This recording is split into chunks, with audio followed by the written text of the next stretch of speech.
Welcome to our channel. Today we how to set up IngramSpark distribution for print sales step by step clearly. To set up IngramSpark distribution for print sales, start by creating an account on the IngramSpark website.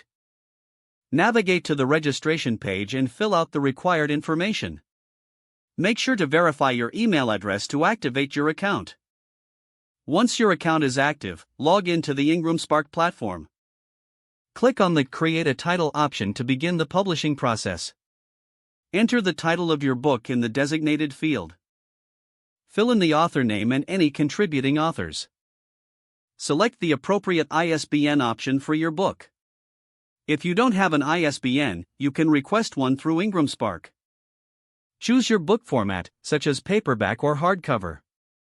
Specify the trim size that fits your book design. Upload your final interior file in PDF format. Ensure that your file meets the IngramSpark formatting guidelines. Next, upload the cover file, also in PDF format. Verify that the cover is correctly formatted and matches the book's specifications. Fill in the book metadata, including genre, keywords, and a detailed description. Set the price for your book based on market research. Select the distribution channels you want to use, such as bookstores and online retailers. Review all the entered information to ensure accuracy. Once everything is correct, click on the Submit button to publish your book. After submission, check your email for confirmation and tracking information. Monitor your account for any notifications regarding your book's status.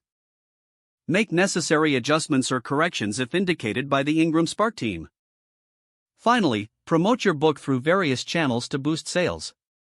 If the page does not load, refresh the browser or try again in a private or incognito window.